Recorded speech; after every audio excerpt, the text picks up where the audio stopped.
YouTube channel information share कहते हैं। तो चलिए आज हम आपको कुछ एक ऐसी नई रिसर्च के बारे में बताने जा रहे हैं ताकि आपको देख के आप आंखें बंद रख जाएंगे। क्या आपने कभी सोचा है कि आए दिनों हम लोगों ने अभी तक हर चीज़ों को विकसित कर लिया है। टेक्नोलॉजी के माध्यम से हमने अपने जीवन में आवश्यक वस्तुओं को नामुमकिन को पॉसिबल में बदल दिया है। क्या आपने कल्पना की है वो दिन भी ऐसा आएगा जब हम लोग मांस खेत में जैसे फसलें उगाई जाती हैं, खाद्य सामग्री वैसे मांस भी उगेगा? बिल्कुल आपने अगर सोचा है तो बिल्कुल सही, नहीं सोचा तो आज आप देख लो।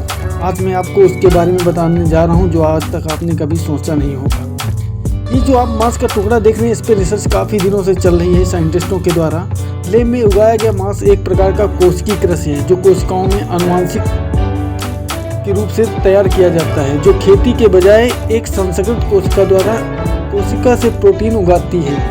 इस कोशिका के द्वारा विकसित किए जाने से प्रोटीन की उपलब्धता सुनिश्चित होगी, जिसे आनुवंशिक रूप से इंजीनियर या सुसंस्कृत मांस के साथ जीव गाल ट्यूब मांस के स्टेम सेल द्वारा भी कहा जाता है। इस खबर के साथ सिंगापुर प्रयोगशाला में विकसित मांस उत्पादन को मंजूरी देने वाला पहला देश बन गया है। जानवरों के जीवन को बचाने, ग्रीन हाउस गैस उत्सर्जन को कटौती और वैश्विक खाद्य संकट को हल करने में मदद करने के लिए संवर्धित मांस की व्यापक रूप से सराहना की जाती है। मांस के कल्चर के लिए आवश्यक गू और वर्तमान में भ्रूण गो जातियों सीरम की आवश्यकता होती है, जो कि एक ऐसी प्रक्रिया के माध्यम से प्राप्त की जाती है जो नैतिक चिंताओं को उठाती है। किसी भी जानवर को लैब में मीट उगाने के लिए नहीं मारा जाता है और इसके बजाय कोशिकाओं को जानवर की बायोप्सी से लिया जाता है और इन विट्रो सेल कल्चर द्वारा विकसित किया जाता है। पशु ऊतक विकसित करने के लिए प्रयोगशालाएं पुनर्योजित चिकित्सा में उपयोग की जाने वाली तकनीकों के समान तकनीकों का उपयोग करती हैं। यह आपको जानकर अत्यंत होगा कि इसके अंतर में इसे खरोच भी उत्पन्न कर रहे हैं। फैक्ट्री फार्मिंग एक बहुत बड़ी समस्या है। इस ऊर्जा गहन में भूमि, जल और वायु प्रदूषण योगदान देता है। इन जलवायु परिवर्तनों को प्रभावित करने वाले वैश्विक मीथेन उत्सर्जन 37% कारण बनता है।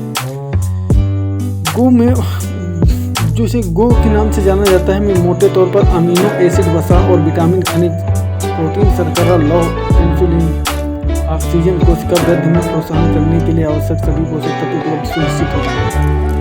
आप ये सोचकर आश्चर्यचकित हो जाएंगे कि क्या आज जो हमने कल्पना नहीं की थी आने वाले समय में कितना ईजी हो जाएगा। आप इसके लाभ और हानि सभी समझ सकते हैं और ज़्यादा रिसर्च करने के लिए आप इसे खोज सकते हैं, रिसर्च कर सकते हैं विकिपीडिया पर जाकर। और मैं सबसे पहले आपको इसके बारे में बता दूं, ये रिसर्च होने के बाद में जो इस समय इतनी ज़्यादा समस्याएं आ रही, जो मवेशियों या जानवरों को मारा जा रहा है, वो आने वाली समस्याएं लाइफ में कम हो जाएंगी और इंसान अपनी आवश्यकता अनुसार मांस का उत्पादन कर सकेगा बिना किसी जीव की हत्या किए हुए। सिर्फ उसकी कोशिका के सेल लेने से मांस का उत्पादन उसी के आकार में होगा।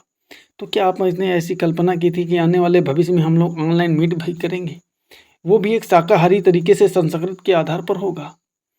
तो आप इस वीडियो को कमेंट में बॉक्स में ज़रूर बताना कि आपको यह जानकारी कैसी लगी। और हाँ, ये बहुत ही इम्पोर्टेंट और हमारे जीवन के लिए, मानव जीव समुदाय के लिए बहुत ही उपयोगी सिद्ध होगी। यदि ज़्यादा से ज़्यादा जल्दी से विकसित होने पर आप लोगों को भी समझ में आएगा कि वास्तविक में हम लोग जिनसे घृणा करते हैं। यदि आप लोगों को यह वीडियो पसंद आया हो